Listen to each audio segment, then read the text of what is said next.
Hey, and welcome back to the Road to the Great Canadian Open Winter 2026. My name is Clarence, and this is my video series as you follow me as I paint up my Brotherhood Without Banners army 1 hour a day, 1 day at a time.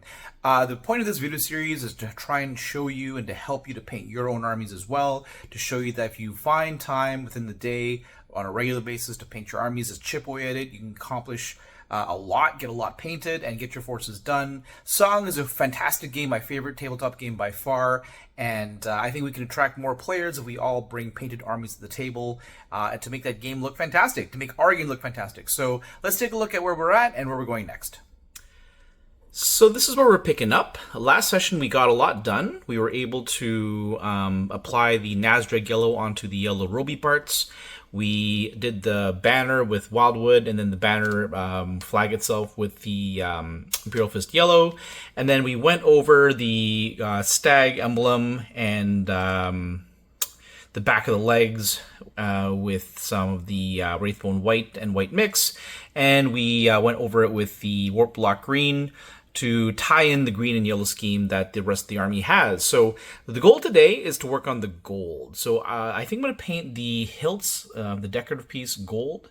Maybe the bottom, like the pommel.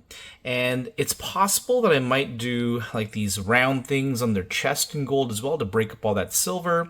And I'm considering doing gold on the little design on their helmet just to break the silver up a little bit more and leave it like that. So I think we'll start there. We'll start with the gold on the weapons and the two round discs on their chest.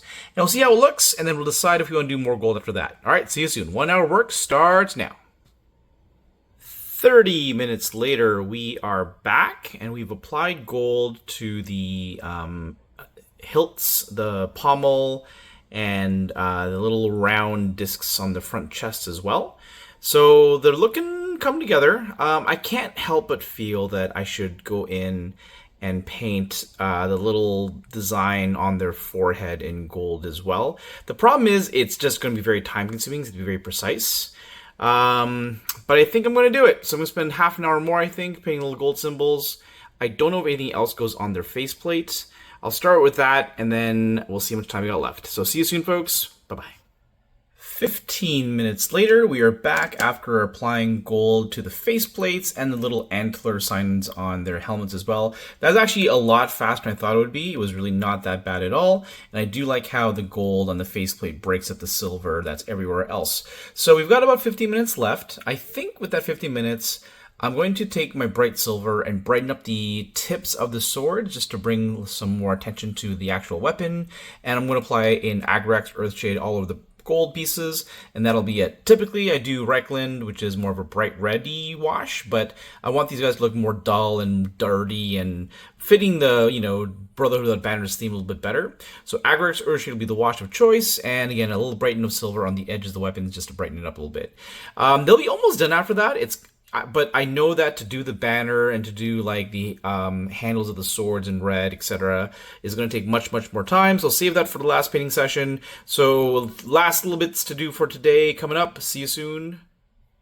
20 minutes later, we are done for the day. So we went about 5 minutes over time, but I think that's okay. So what I did was I took my bright metal. So it is called Speed Metal from the Metal Alchemy line. And I just kind of ran along the pointy edge of the blade just to brighten it up a little bit, make it a little more interesting. And then I went and took my Agrax Earthshade and I just shaded all the gold parts. And we're done. So they're looking pretty cool. One more session to go. Again, that session we do last details, the sigil on the banner, the handles of the swords, and I think that's it. So it should be pretty short. So we'll see you then, folks. Thank you for watching, and another bit of content. And we are back at Exponent Games against Dan the Man again. He's running a slight variation, tweaking his Euron Greyjoy list. So over here, he has outflanked Baelor Blackside with the Reaver Captain, the limited edition Reaver Captain, very cool model, in some Greyjoy Archers. We've got Asha Carl in Reapers. We've got a Fortune Seeker in Flaymen. We've got Euron in Silence Men. And then his NCU, slight variation this time, we've got the man, the legend, Balon we've got Wendemir, and we've got Blind Baron for the Harden. And then I'm running my Thoros list again. I'm really running it because it's Game of Thrones of 5 tokens. So my flank, I've got the Sword Knights with the Fortune Seeker. I've got Gendry in Stormcrow Mercenaries. Commander Thoros with Edric in the Pikemen. I've got Hotfire in Archers, and I've got Tom in the Peasants. Basically with the Palisade in the middle, I'm hoping this unit can get some flank shots from the Silence Men. And we'll see if I can capture these objectives on the side here. So, here is the setup. Off to the end of round 1. See you soon. Alright, end of round 1. What happened? We had a lot of action happen, actually. So, because they deployed so aggressively, I wasn't so scared of their shooting because if I pass Panic, I heal. I put Catelyn on them after I took the horse right away. So what ended up happening was Varys hits, and I thought a cat wound would whittle them down. I went for a 3-up charge and I failed, but I angled like so, which meant that if they charge me, they can't actually fit 50-50 because they'd be off the board, which means that this unit can also not charge me either anymore. And if they back up and shoot, I'm still pretty sure that he will not be able to get into my front here, which is pretty cool. So you can come within an inch when you fail a charge. So they're there right now. But he did a very cool maneuver. So instead of suffering a cat wound for doing an action, he cunning ployed, which I forgot Euron had, which brought Euron in a Silence Man down the middle. And then they pivoted, used a 1E token, and charged into my archers over here. If we want to zoom out and just see, I did not think they'd be in danger range, but the cunning ploy did it. I was lucky that he failed the Love by the Small Folk test, which put a weaken token on him. So I ended up losing only 4 models after the panic test. I burnt a Ravella token to heal 2. So they're just marching up to support in the middle here. They also marched up. So here's the board state.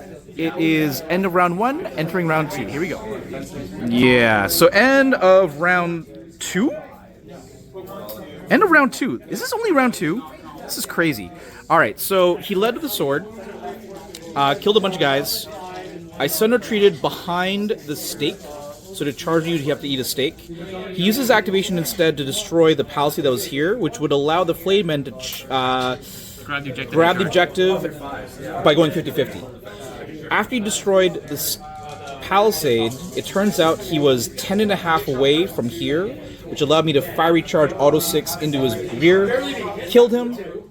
He decided not to play What Is Dead. If he had the card, he certainly seemed like he had the card. Who knows?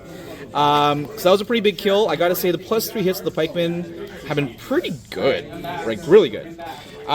They came back onto here. Eventually they got charged. I lost 6, but passed the panic. Regal performed from here, healed a bunch back to control the objective. I used the horse eventually to control this one, so I controlled 4 objectives overall. They attacked here, healed some wounds here. They charged in, did a lot of damage because I killed panic. And then using Balon, he brought back Euron in the rear. I'm leading. I'm hoping that they can kill this unit and spin around. I think he's got What Is Dead, but we've got a pretty big point lead. It's 5-0, and I'm in firm control of 4 objectives right now, but let's see how round 3 plays out. So we did start of round 3. I took the Sword of Catelyn, and I just swung the Knights. With the Vulnerable token, it was just enough to kill them. He then rolled his Panic Test. Now he's got Baelor Blacktide, who has Unyielding, which means that he suffers 1 less wound for every rank that's destroyed, which means he only fails the Panic Test if he rolls a 3 on the D3. So by the way, he lived with What Is Dead May Never Die. He rolled the D3 first nonchalantly, rolled a 3, and then he realized, oh crap, I'm morale 8, oh crap, there's a corpse pile, I need to roll a 9 for the panic test. He rolled 1 dice at a time, he rolled a 1 right away, so he couldn't pass, so they died. They spun, he can't flank this unit. It's 6-0, and between them retreating to that point, the 2 units here and the middle unit, I'm going to score at least 2 or 3 points this round, so there's really no way for him to catch up. He might kill stuff, he might kill this unit. He actually sowed Discord here and turned off Gendry's resilience, but he's in too much of a hole at 6-0, and I'm going to score at least 2 points a round. So we're going to call it there. Thanks for the game, Dan, and we'll have to do a 3rd game soon. Alright, thanks for watching, folks. See you later. Bye-bye. Bit of post-game discussion I had with Dan was how me charging this unit and failing was actually really, really impactful in my favor. Like I wanted to connect, and if I connected, I would have slid 100% like this, knowing full well that would give him a Sentinel into a flank charge. Now I had Gendry and Thoros here, so I was okay with that, but it turns out that this was, in a way, like more powerful, because I deliberately aimed so that he would be able to charge my front. I didn't realize that this unit then could not also charge me because they would go off the board going full on. And Dan realized he did like a very subtle little thing too, because when he outflanked, he could have gone on a little bit more. This tray is like 5.5, so if he had gone on like the extra half inch, right, maybe then I'm aligned like this, so that he can't charge my front, but then he can charge into me. And now he's got the space, right? Now gang up and he's got gang up when she comes in. So it's really funny because like I wanted to charge, but it turns out failing the charge was better. And if I saw that move and Dan saw the move, if I saw the move, a better move might have been just to march and set up that position so that he can't 50-50 me, which kind of makes them have to be funneled into Gendry, which is kind of a good tanky unit, you know, ish. It was really tanky. I couldn't do any damage. Yeah, I mean, I failed the panic, but I have a lot of healing that mitigates that a little bit. So it was a really cool, subtle moment that we had a discussion afterwards about how, like, the obvious play of charging was actually suboptimal. And I do agree, like, that, not being able to 50-50, had a big impact in the game. Anyway, just want to share that moment with you folks. Hope you enjoy that. See you next time. Bye-bye.